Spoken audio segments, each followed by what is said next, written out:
Dikutip data Tartea hingga perdagangan Kamis siang tadi, rupiah melemah di 0,16% di level 16.443 per dolar Amerika. Harga emas turun mencatatkan rekor tertingginya sepanjang masa dan sudah melesat selama 7 hari beruntun dengan penguatan 5,8%. Kita beralih ke informasi indikator perdagangan lainnya pemirsa, di mana nilai tukar rupiah cenderung melemah di level 16.400-an per dolar Amerika Serikat, dibayangi penguatan bertahap indeks dolar Amerika Serikat. Dikutip data Tartea hingga perdagangan Kamis siang tadi, rupiah melemah di 0,16% di level 16.443 per dolar Amerika, di mana sebelumnya rupiah dibuka melemah di 0,12% di posisi 16.430 per dolar Amerika. Sementara itu indeks dolar Amerika di Kamis siang menguat ke 98,22, naik dari sehari sebelumnya di 98,14. Sementara dari sisi global, pemirsa, indeks dolar Amerika dibayangi data Departemen Tenaga Kerja Amerika Serikat yang melaporkan jumlah lowongan kerja di Juli turun lebih besar dari perkiraan menjadi 7,181 juta. Sementara konsensus ekonom Reuters memperkirakan di 7,378 juta. Dari data ini pemirsa memperkuat ekspektasi The Fed akan segera melonggarkan kebijakan moneternya. Langsung saja kita akan update seperti apa pergerakan nilai tukar rupiah terhadap sejumlah mata uang utama berikut ini. Dapat Anda saksikan grafis di layar televisi Anda pemirsa. Pergerakan nilai tukar rupiah terhadap dolar Amerika Serikat di 16.428 rupiah, euro di 19.111 rupiah, pound sterling di 22.064 rupiah, kemudian terhadap yen Jepang di 110,82 rupiah.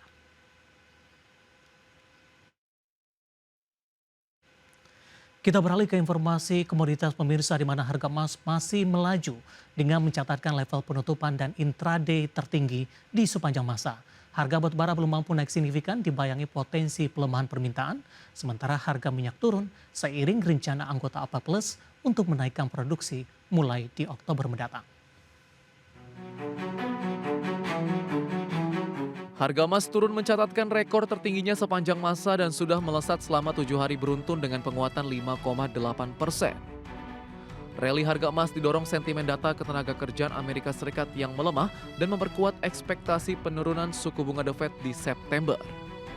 Di Rabu, harga emas dunia naik 0,72% di level 3.558,48 dolar Amerika per troy ounce, level tertinggi sepanjang masa. Harga emas juga mencetak rekor intraday baru di 3.578 dolar Amerika per barel.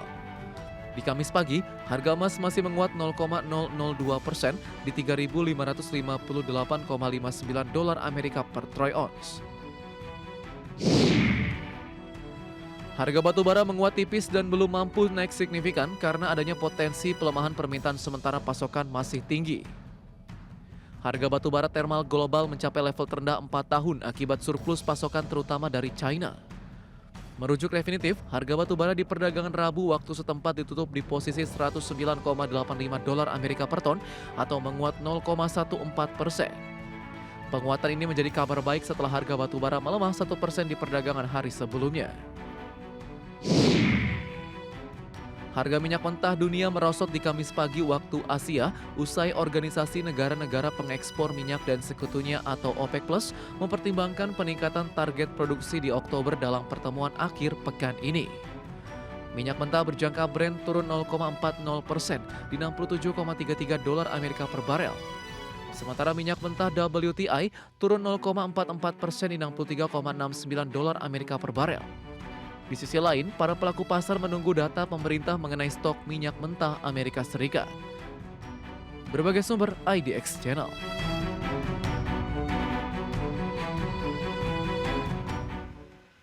Dan seperti apa update terkini pergerakan harga sejumlah komoditas yang berhasil dihimpun oleh tim redaksi kami sampai dengan sore hari ini waktu Indonesia Barat, di mana minyak WTI tampaknya melanjutkan pelemahan di 1,13% di level 63,25 dolar Amerika per barel.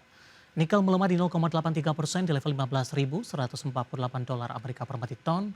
Emas tampaknya berbalik arah melemah di 1,06%, namun masih bertahan di 3.500-an, tepatnya di 3.597 dolar Amerika per troy ounce. Sementara CPO November 2025 menguat di 0,27% di level 4.454 ringgit Malaysia per tonnya.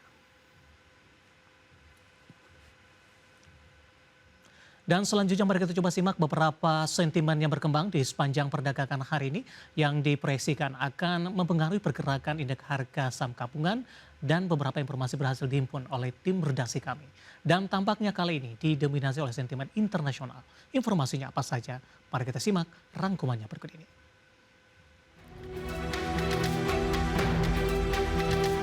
Survei lowongan pekerjaan dan perputaran tenaga kerja atau JOLTS menunjukkan lowongan pekerjaan di Amerika Serikat turun di Juli.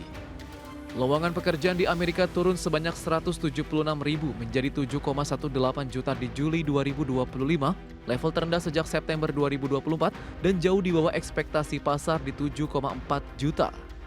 Perusahaan layanan kesehatan dan bantuan sosial mengurangi lowongan pekerjaan di 181.000 dan perusahaan-perusahaan retail sebesar 110.000. Data terbaru ini menambah bukti pasar tenaga kerja Amerika sedang mendingin dan memperkuat ekspektasi The Fed akan melonggarkan kebijakan moneter.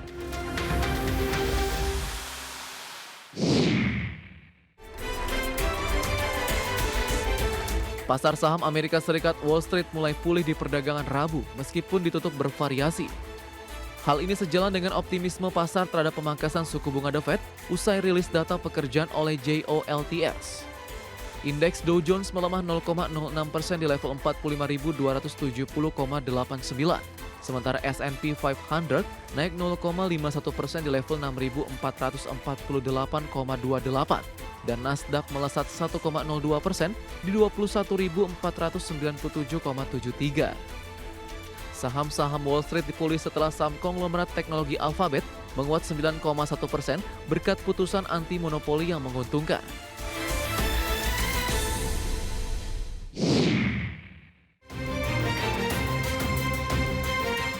Gubernur The Fed Bank of Atlanta, Raphael Bostic menegaskan kembali satu kali pemangkasan suku bunga sekitar 25 basis poin sebagai langkah tepat untuk tahun ini. Meski demikian, hal ini bisa berubah bergantung pada perkembangan inflasi dan pasar tenaga kerja. Bostic menambahkan, suku bunga masih sedikit restriktif dan mengatakan risiko terhadap mandat ganda The Fed terkait harga dan lapangan kerja menjadi lebih seimbang seiring melemahnya pasar tenaga kerja. Namun Bostic meragukan gagasan pasar tenaga kerja sedang memburuk karena tingkat pengangguran relatif stabil meski pasokan tenaga kerja menurun.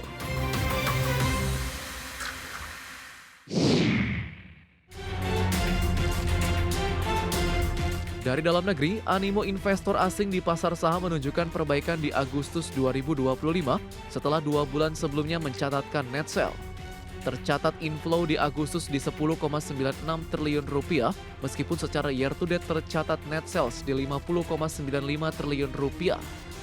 Kepala Eksekutif Pengawas Pasar Modal, Keuangan Derivatif dan Bursa Karbon OJK, Inarno Jayadi mengatakan, capaian ini menunjukkan kepercayaan global pada prospek ekonomi Indonesia yang semakin baik.